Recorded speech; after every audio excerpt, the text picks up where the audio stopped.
What's up, everybody? I am back at the desk doing another video. Got the camera faced me. Just going to talk a little bit about what's coming up for me the next few weeks. Kind of lay out my plan as we lead up to the IAMPETH conference, which starts July 15th in Denver. That's the biggest kind of pointed pen conference that happens every year. And I also want to answer a question from a commenter about how I got into business penmanship. I don't think I've ever talked about that before in any of these videos, and I think it's interesting, and I definitely want to hear your answers to that question as well after I give mine. So actually, before I do either of those things, I want to say that I've been inspired to create a little more content lately by the calligraphy podcasts that have come out in the last few months. I've talked about the Ink Tank podcast with David Grimes and Michael Gebhardt on YouTube before, and I think I've briefly mentioned the calligraphy podcast, which is hosted by Ajab and Kristen. They're at the calligraphy podcast on Instagram.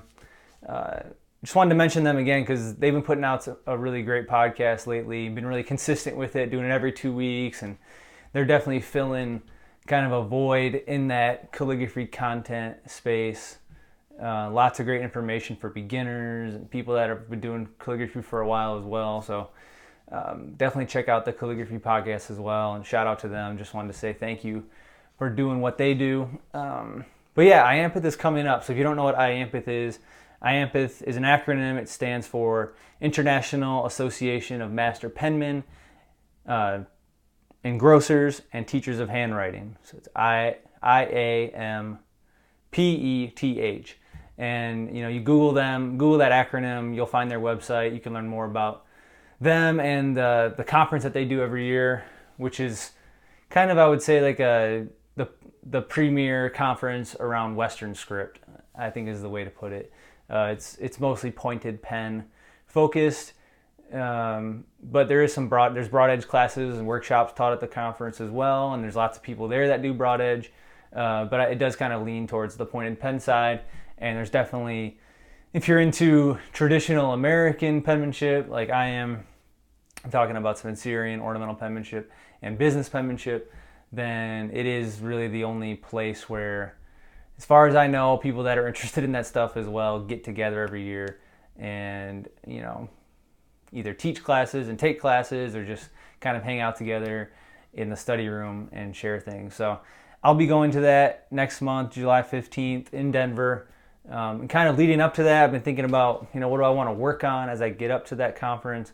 And I've kind of made a little plan to really work on some things with my business penmanship that I've kind of been dodging, avoiding, I guess you could say. It seems like the last few months I've really been kind of just maintaining my script, and it's really easy when you're practicing any skill to fall into a state of maintenance where you're comfortable with your skill level.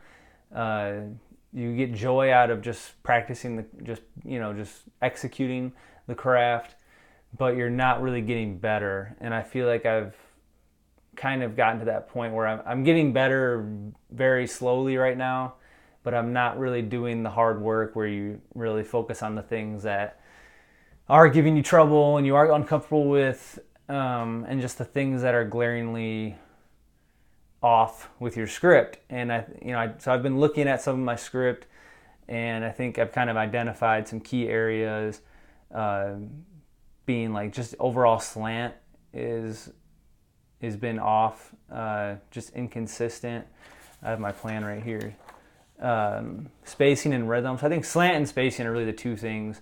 As far as letter forms go, I think I have a good mental picture of the letter forms, but just the execution in terms of slant, spacing, and then there's a few things with a few lowercase letters I want to work with, and a few things with some capital letters that I want to work with. So kind of just trying to use these next 3 weeks we have here to take my business penmanship just to the next level, see what I can get done in those 3 weeks. I encourage you to do the same thing, whether you're going to IAMPETH or not, to make a little study plan and say, all right, this week I'm going to work on this concept or this letter or this group of family of letters.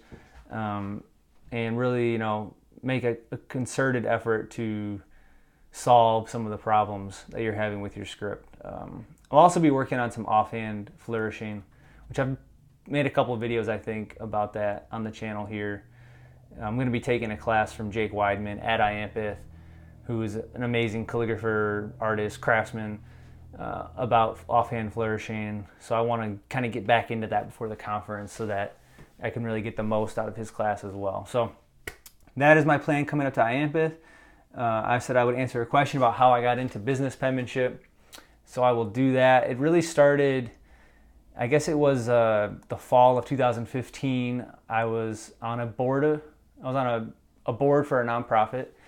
It was a local music academy here in Michigan. And every year we send out a letter to our donors and say, hey, basically give us more money. Thanks for your support. Can we have some more money? And we sign those, everybody on the board, each letter is signed by at least one board member. And you handwrite a little note on there.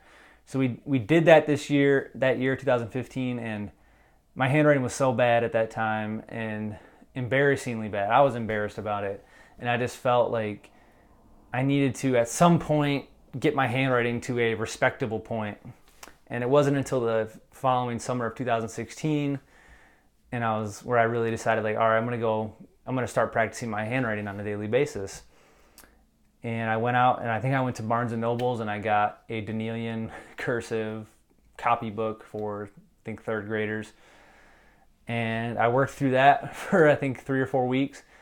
And during that time, I was kind of doing research to find more materials because I was seeing, like, all right, I'm going to get through this book, and then I'm going to want something else to keep my practice going.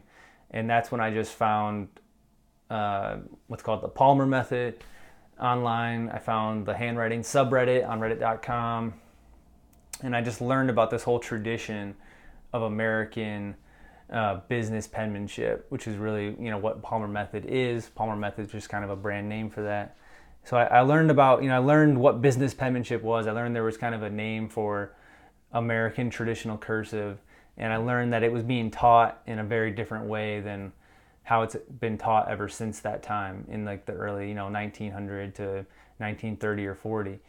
And I just I got sucked into it. I love the idea that there's a skill out there that you can learn, and that there's actually like this old school way of doing it that a lot of people don't know about, and it's really hard, but if you can stay with it and pull it off, you can produce some really great results. And that's really what business penmanship is to me, is that it's something that most people see it and they hear about it, or maybe they even try it and they're like, oh, this is way too hard, and they give up. And I was like, I knew at that point in my life, I was like, oh, that's something that I won't give up on. I know I'll keep going, and kind of I'll achieve this rare result that most people can't achieve. That's kind of how I started with it, and it was, it's an interesting way to get into something, and but as you learn more about it and you find other people that are doing it, and these people share a lot of personality traits and things with you, and that attracted them to the craft as well. You just get sucked into it, and before you know it, you're practicing every day and you love doing it. So that's how I get started. I'd love to hear how you got started with business penmanship, or even what's attracting you to it, to making you think you want to get into it. I'd love to hear where you're coming from. Really important to me just to learn more about the people in this space. And business penmanship is it's a weird thing. It's the obscure of the obscure. I mean, calligraphy is a somewhat obscure practice, just as far as the general population goes. And then you get into Western script and American traditional penmanship, and business penmanship is even, one of the most obscure things within kind of this subset of calligraphy. So I think it attracts a lot of interesting people. So leave a comment and subscribe to the channel if you haven't done that yet. Like the video if you like the video, and we'll talk to you next time. We'll be doing some more videos soon.